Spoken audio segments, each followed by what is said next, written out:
तो मेरे दोस्तों, कैसे आप लोग। मेरी उम्मीद और मेरा विश्वास आपके साथ है सब कुछ अच्छा और बेहतर होगा। आज का जो टॉपिक है, how you can save money in Singapore. Singapore में ये वीडियो उन लोगों के लिए है जो इंडिया से आ रहे हैं सिंगापुर में काम करने के लिए या ऑलरेडी काम पर है। उनकी सैलरी 1000 से 2000 के बीच है। तो हमारा मुद्दा क्या होता है कि हम पैसे कैसे ज़्यादा बचाएं, जैसे कहाँ कहाँ पर हम कटौती कर सकते हैं। तो इस वीडियो में मैं आपको बताने वाला हूँ कि अगर आपकी सैलरी 1000 से $2000 के बीच है, आप अपने एक्सपेंसेस को कैसे कम कर सकते हैं। मैंने पिछली वीडियो में बताया था कि आपके जो एक्सपेंसिव है वो सिंगापुर में करीब 800 से $1000 होने ही वाले हैं बेसिक। लेकिन अगर आप चाहते हो तो और भी कम हो सकते हैं। वो कम कैसे हो सकते हैं इस वीडियो में बताऊंगा, क्योंकि ऐसा होता है कि एक नॉर्मल लाइफ जीने के लिए सिंगापुर में 800 से 1000 या $1200 चाहिए होते हैं। लेकिन हम उस एक्सपेंसेस को भी कंट्रोल में कर सकते हैं। वो एक्सपेंसेस कैसे कंट्रोल हो सकते हैं इस वीडियो में जानेंगे। क्योंकि देखो, ऐसा होता है कि एक स्टूडेंट आता है, अगर वो ओजीटी करता है या कोई वर्क परमिट पे काम कर रहा है, उसके पास $1000-1200 सैलरी मिलती है। अगर वो $800 खर्च कर देगा और $400 या $200 बचाएगा तो इसका काम करने का फायदा क्या है। सबसे बड़ा एक क्वेश्चन ये भी अराइज होता है। मुझसे काफ़ी सवाल ये भी पूछते थे कि सर, अगर $1200 सैलरी है या $1500 सैलरी है, आप बता रहे हो कि एक्सपेंसिव हमारे $800 $1000 है। अगर हमारी सैलरी $500 बचती है, यानी इंडिया के 25,000, तो हम 25,000 बचाने के लिए इतनी दूर आकर हम इतना स्ट्रगल करके तो 25,000 बचाने का तो कोई फ़ायदा नहीं है। तो 25,000 की हम इंडिया में भी अपनी फैमिली के साथ गुजार सकते हैं। तो इसीलिए मैं बता रहा हूँ कि हम अपने सेविंग्स को कैसे बढ़ा सकते हैं सिंगापुर में। तो सबसे पहले हम देखो, हमारे को क्या है, जो खर्चे हमारे जो होते हैं, खाना पीना रहना और मकान, यही तो होता है ना। खाने में हम क्या क्या खाते हैं, रहने की हमारा एकोमोडेशन क्या है, और जो पीने खाने का मतलब कि हमारी लाइफ स्टाइल में जो ग्रॉसरी वगैरह का सिस्टम क्या है। तो देखो, अब सबसे पहले हम खाने के ऊपर बात करते हैं। खाने का अगर क्या है, अगर आप बाहर वगैरह खाते हो खाने का, तो एक महीने का $300 से $400 बन जाता है। मैंने पहले वीडियो में बताया था। लेकिन अगर आप एनटीयूसी, जो यहाँ की शिंगशोंग मार्केट है, जो यहाँ की मार्केट है, जो लोकल मार्केट है, जो वेजिटेबल, आप देखो हमारे इंडियंस लोग मोस्टली मैंने देखा है वेजिटेरियन नॉन वेजिटेरियंस होते हैं, और वो मोस्टली एक वेजी, मोस्टली तो हमारी लाइफ मेरे घर की लाइफ स्टाइल इंडिया में थी, एक दाल, एक सब्जी, सैलेड एंड रोटी और राइस, यही होती मॉर्निंग नाइट में, ऐसा कुछ करके।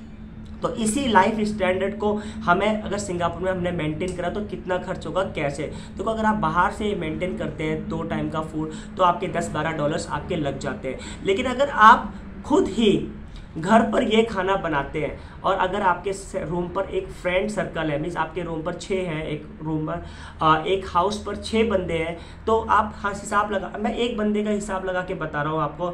एक फ्लैट में 3 होते हैं, तो हर फ्लैट में 2-2 आदमी रहते हैं। पहले बिफोर कोविड बहुत सारे आदमी रहा करते थे, 4 भी रहते थे, 5 भी रहते थे, गैदरिंग भी कर सकते। लेकिन अभी कोविड के समय में आपको एक फ्लैट में 6 ही मिलेंगे। तो 6 का खर्चा, अगर आप 6 व्यक्ति या 2 व्यक्ति ऑन सेल्फ कुकिंग करते हैं तो आपको बहुत बचत होती है, यानी आपको 70% बचत हो जाती है। कहने का मतलब, अगर आप $100 बाहर खाने में खर्च कर रहे हैं, अगर आप घर पर बनाते हैं, उससे हेल्थी फूड $30 में आपका हो जाता है।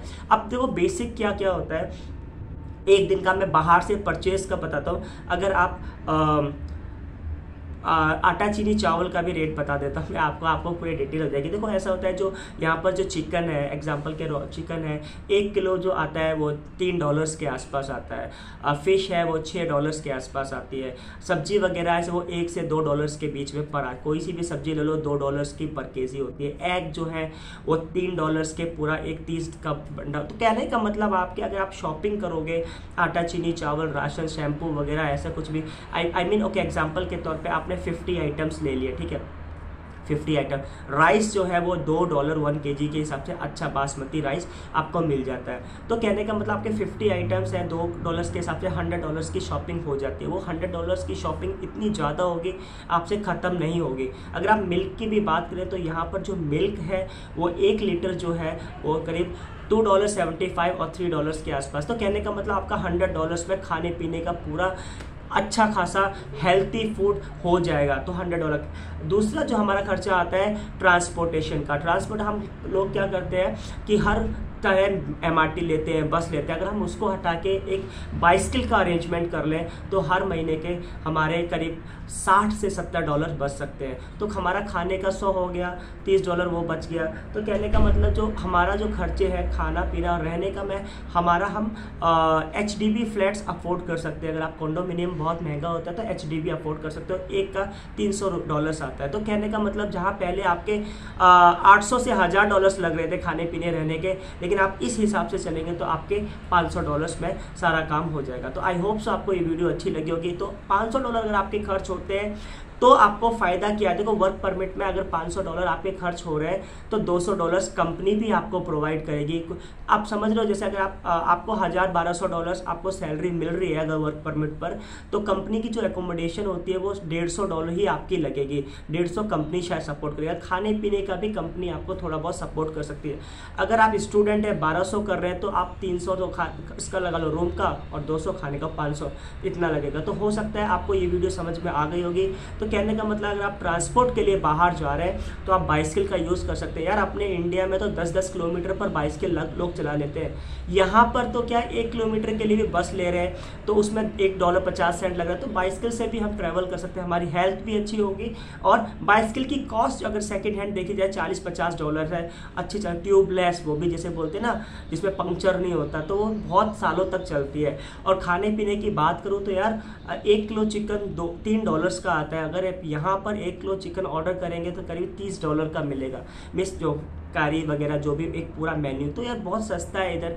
अगर आप खुद बनाते हैं खाना तो खाना खुद बनाना है, ट्रांसपोर्टेशन का बाइसिकल अरेंज मोस्ट प्रोबेबली करनी है, और अपने ग्रुप में डिवाइड मीन ऐसा इंडिविजुअली आप रह नहीं सकते, तो आपको एक ग्रुप में रहना पड़ेगा। अगर आपके रूम में 6 है आपको मिलजुल कर रहना पड़ेगा ताकि आपकी सेविंग्स कम हो सके, जो सेविंग्स ज़्यादा हो सके, एक्सपेंसेस कम हो सके। आई होप सो आपको ये वीडियो अच्छी लगी होगी। Thank you for watching this video.